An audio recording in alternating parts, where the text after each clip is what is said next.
Now, let's talk about this tragedy of a story. That's about the 32-year-old mother accused of killing her 4 children with a sledgehammer. She just appeared in court in eNCA in the Eastern Cape just a short while ago.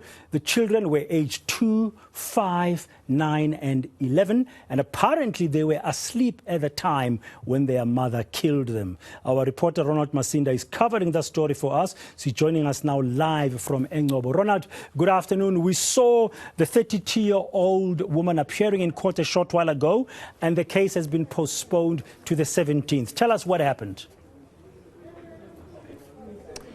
Pratan, good afternoon. Well, Nobeleko Simayeli appeared briefly here at court. She was very emotional, crying at times when she sat on the dock.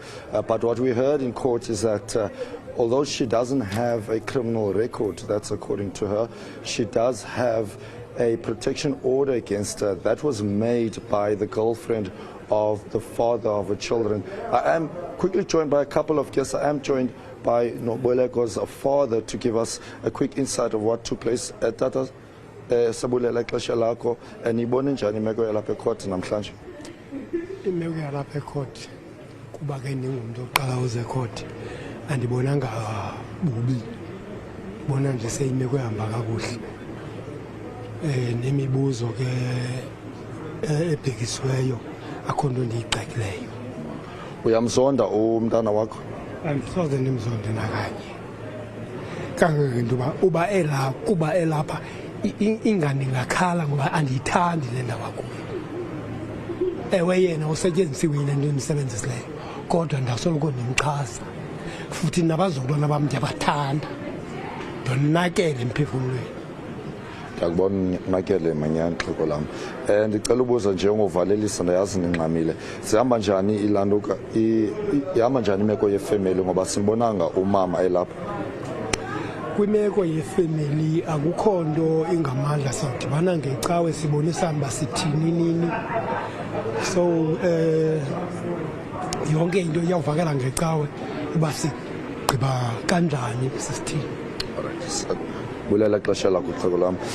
That was the father of Nomboleko Simayeli saying, Pratan, that he doesn't have any hatred towards the 32-year-old mother, and that although he is quite hurt because of losing the 4 grandchildren, he does forgive Nomboleko for the actions that she did.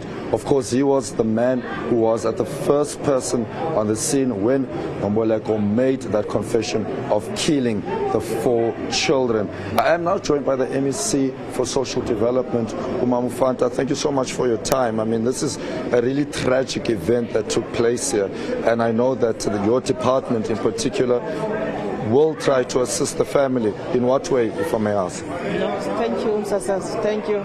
As department, we have a responsibility of making sure that the psychosocial services are done, especially with the family and in fact the whole community, because I think everyone is devastated with the issue. But our first point of touch is the father and the mother who have been staying with these kids.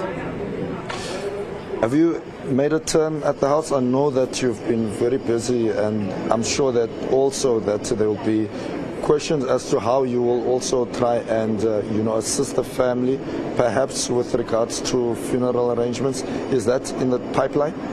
Oh yes, at the moment, after you were going straight to visit the home, was yesterday we could not only dispatch our social workers.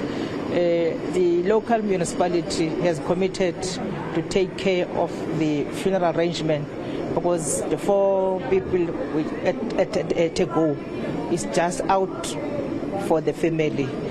So local municipality is taking care and the provincial government will also assist. All right. MSC, what's also very concerning are allegations that the mother may have suffered from mental illness. Are there programs in place to assist people, especially in rural areas, where they need the necessary assistance with regards to these challenges? Thank you, Mr. For that one. We are not sure about that one. It's the first time I hear that she was not well. It's only now that I'm going to her home where I'll get details. we're appealing as a department that wherever one has got serious problems, she must talk, and the social workers are there. In fact, even our government departments has programs of special programs unit where they must do awareness raising, so that if one found himself in such an arrangement, she must consult whatever offices, social workers, to help them. Very lastly, I think the last time we spoke you were also in another initiative, and this time you're focusing on the issue of gender-based violence. But we are seeing so many children, so many women dying this year in the Eastern Cape alone. This must be concerning. How much is your department going to do to try and curb these challenges? As a department, that is what we have made for. The department is deeply involved in all the kinds of saving our children, our women, our men on issues of gender-based violence and femicide-related issues. We've got programs specifically for that to help our people. We've got programs for boys, we've got programs for youth. Of course, this woman is a young woman. We've got also programs for men to help them. Right. Thank you so much, MEC, for your time. That was the MEC for Social Development, Mama Ubukiwe Fanta. She will be visiting the family shortly after coming to court, Bratan. But what we also heard earlier on is that there is a committee that is assisting the family with funeral arrangements. The funeral for the 4 children is expected to take place either on Thursday or Friday next week.